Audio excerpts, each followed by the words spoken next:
பாருங்கள் அந்த பிலாக்கா கறி எப்படி இருக்குண்டு பார்க்க இறைச்சி கறி மாதிரி இருக்குல்ல. இன்றைக்கு செய்த பிலாக்கா கறியோட சோறு சாப்பிட்டு பார்ப்போம் எப்படி இருக்குண்டா. இந்த பிலாக்கா கறியோட சோறு. பிலாக்கா கறி நல்லா இறைச்சி துண்டு மாதிரி இருக்குது. பிலாக்கா நார் இருக்கிறவங்க கொஞ்சம் நார் தன்மையாகவும் இருக்குது, மரக்கறி மாதிரியே இல்லாமல் இறைச்சி கறி மாதிரி இருக்குது. அந்த வீடியோவில் செய்கிற முறை அந்த பிலாக்கா கறி எப்படி செய்கிறன்ற முறை இந்த வீடியோவுக்கு பின்னால் போட்டுக்கிறோம். படிவாக பார்த்து படிவாக செஞ்சு சாப்பிடுங்க. நீங்கள் சாப்பிட பார்த்தாமல் எல்லாருக்கும் செய்து கொடுங்க. அதே மாதிரி மற்றாக்கள் செய்கிறதுக்கு வீடியோவை ஷேர் பண்ணுங்க. சரிதானே?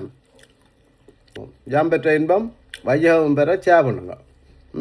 பிலாக்காயில் ஒரு பிரட்டல் ஒன்று செய்ய போகிறோம் பாருங்கவா.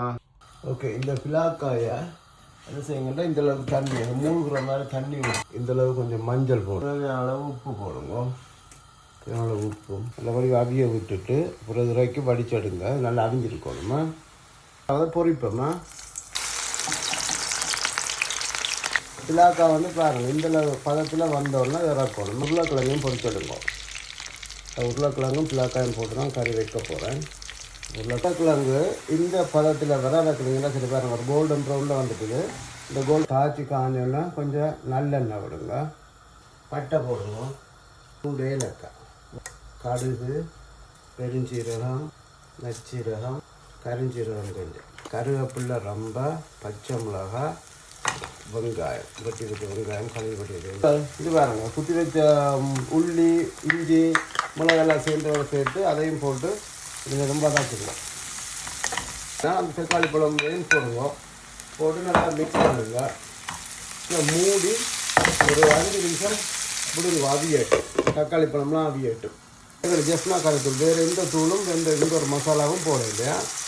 டின்னில் வந்த தேங்காய் பால் தான் யூஸ் பண்ணுறேன். கொஞ்சம் டின்னில் தேங்காய் பால் கொஞ்சம் யூஸ் பண்ணுங்க. போட்டு நான் 2 மினிட்ஸ்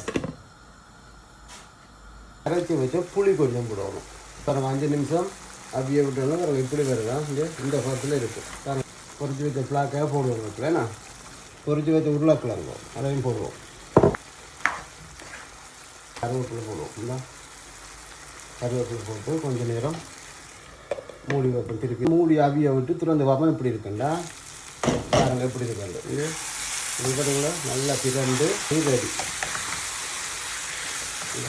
இப்படி இருக்கணும்னா பாருங்கள் பிளாக்கா கறி ரெடி.